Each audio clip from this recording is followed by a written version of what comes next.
من بعد وصیت یوصی بہا او دین، وصیت کے بعد جو وصیت اس نے کیا ہے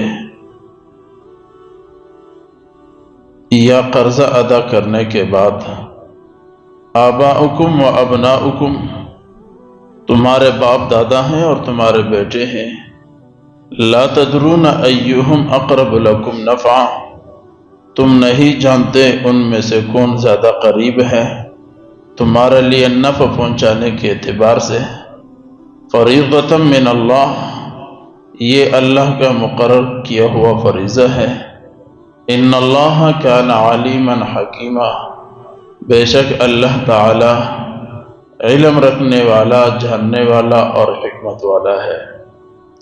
یہ سورۃ النساء کا آیت نمبر 11 کا آخری حصہ، 5واں حصہ ہے۔ گزشتہ کئی درسوں کے اندر آیت میراث کو تفصیل کے ساتھ بیان کیا ہے، آج اس کا ایک حصہ ختم ہو رہا ہے۔ قرآن مجید کے اندر یہ پورا رکوع اللہ رب العزت نے میراث کے متعلق نازل فرمایا ہے۔ جو مسئلے اس آیت میں آ رہے ہیں اس کو ہم تفصیلاً بیان کر رہے ہیں۔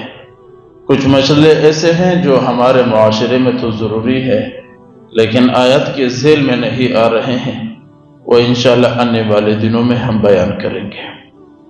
آج کے درس میں اللہ رب العزت نے مرنے والے کے مال کو تقسیم کر لینے کے بعد وصیت اور قرض کو بیان فرمایا ہے۔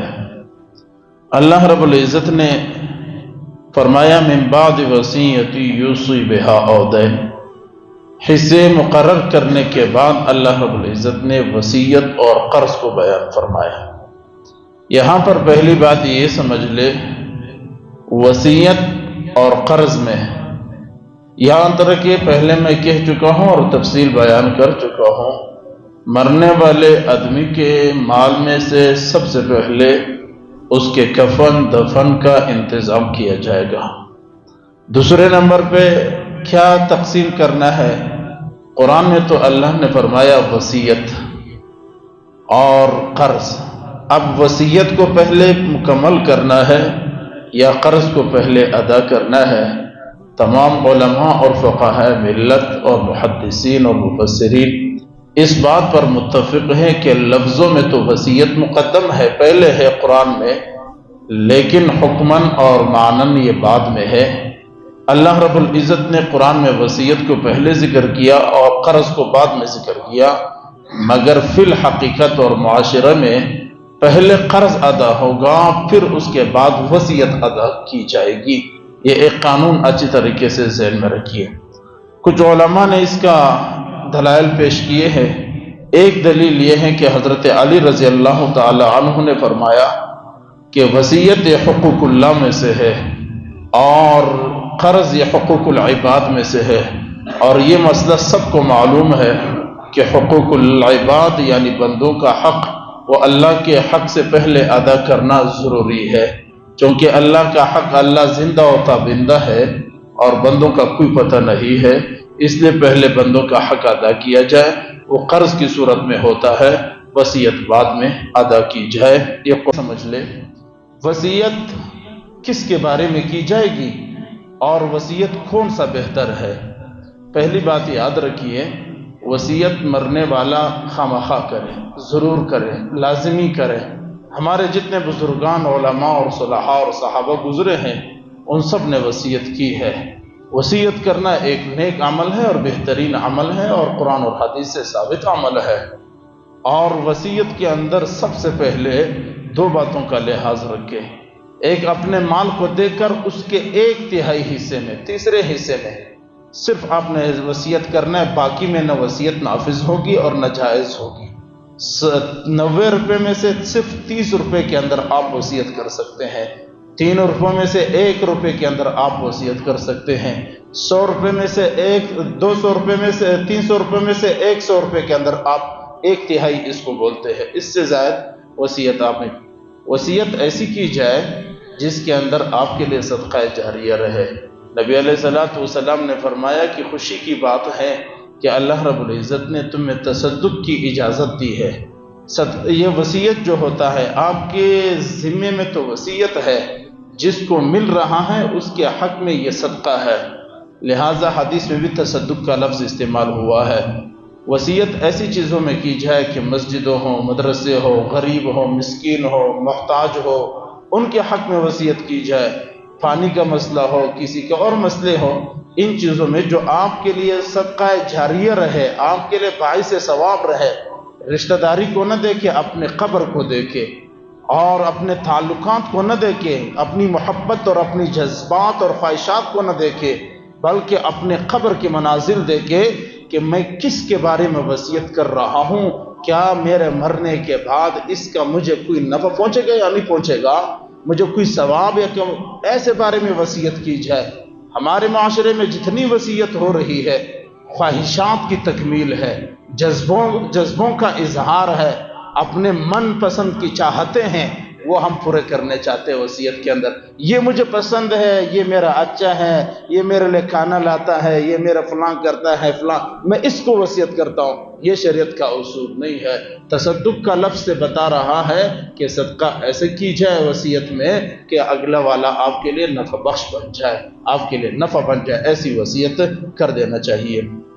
ایک اور قانون یہاں پر ذہن رکھے، جو آدمی آپ کا وارث ہیں وہ آپ کا وصی نہیں بن سکتا، یعنی جو نبی علیہ السلام نے فرمایا نا، لا وصیت لوارث، وارث کے لیے کوئی وصیت نہیں ہے۔ بیٹا آپ کا وارث ہے، وصیت نہیں ہو سکتا، اگر وصیت کی بھی مال نہیں ملے گا اس کو۔ بیٹا آپ کا وارث ہے، پوتا آپ کا وارث ہے، نواسا آپ کا وارث ہے، ماں باپ آپ کا وارث ہے، بہن بھائی آپ کا وارث ہے، جو بھی آپ کا وارث بنتا ہے آپ اپنے وارث کے لیے وصیت نہیں کر سکتے۔ یہ ہے وہ شریعت کا خاص قانون اور مسئلہ جس سے پوری امت کو کوئی پتہ نہیں ہے۔ لا وارث لا وصیت لوارث، حضور نے فرمایا ہے، قرآن کا فیصلہ ہے، اللہ کے نبی کا فیصلہ ہے، جو وارث ہوتا ہے وہ وصی نہیں بن سکتا، وہ وصیت کا حقدار نہیں بن سکتا۔ یہ کیسے ہو سکتا ہے؟ ایک آدمی کو وراثت کا مال بھی ملے اور ایک آدمی کو وصیت کا مال بھی ملے تو باقیوں کا کیا بنے گا؟ ایسا نہیں ہوگا۔ جس کو وراثت کا مال ملے گا اس کو جو ہے نا وصیت کا مال نہیں ملے گا، لہذا قانون ذہن میں رکھیے، وصیت اس کے بارے میں کرے جو غیر وارث ہو اور اس کے علاوہ کے لیے وارث نہیں ہونا چاہیے۔ اسی کو اللہ رب العزت نے فرمایا کہ من بعد وصیت یوصی بہا او دین، وصیت ادا کرنے کے بعد اور قرض ادا کرنے کے بعد، یاد رکھے پہلا قرض ادا ہوگا پھر اس کے بعد وصیت پورا کی جائے گی۔ آباؤکم و ابناؤکم لا تدرون ایہم اقرب لکم نفعا، یہ ہے وہ سوال کا جواب جو ہم کہہ رہے تھے کہ اللہ رب العزت نے حصے کیوں مقرر فرمائے۔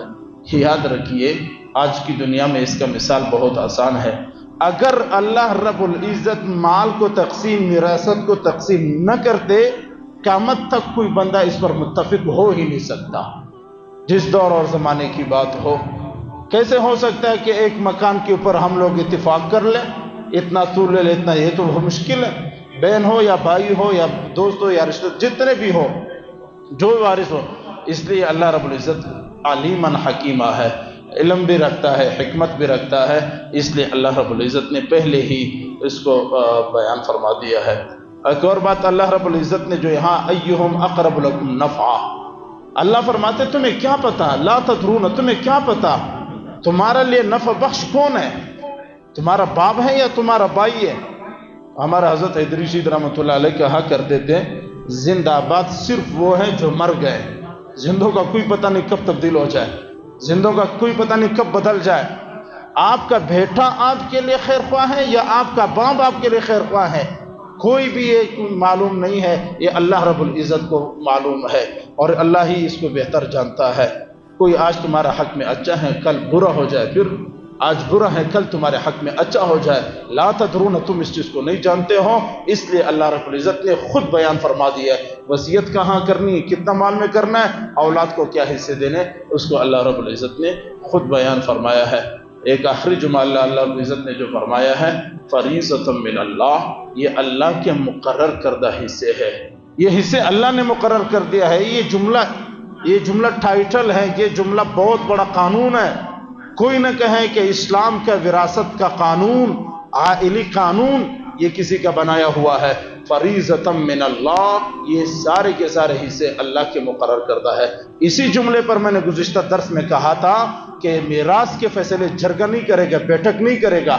آج جی ملک کھڑے ہو جاتے، سردار کھڑے ہو جاتے، چودھری کھڑے ہو جاتے، جنہیں دو لفظ قرآن کے پڑھنے آتے نہیں ہیں، جنہیں اسلام کا پتہ نہیں، جن کے چہرے اسلام سے نہیں ملتے، وہ جناب وراثتوں کی فیصلے کر۔ یاد رکھیں، نکاح کا معاملہ ہو، طلاق کا معاملہ ہو، میراث کا معاملہ ہو، یہ سارے کے سارے معاملے نہ عدالت کے ہیں، نہ جرگے کے ہیں، نہ بیٹھک کے ہیں، نہ ملک اور چودھری کے ہیں، یہ علماء کا ہے اور دین اسلام اور قرآن اور حدیث کا ہے۔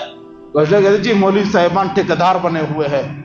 ہم ٹھیکیدار نہیں ہیں، ہم دین اسلام کے پہرےدار ہیں، ہم دین اسلام کی بتلانے والے ہیں۔ یہ جتنی باتیں میں روزانہ کر رہا ہوں، یہاں ریکارڈنگ بھی ہو رہی ہے، کوئی ایک جملہ بھی میں اپنے طرف سے نہیں کہتا ہوں، 14 تفسیروں سے پڑھ کر کے آپ کو سناتا ہوں۔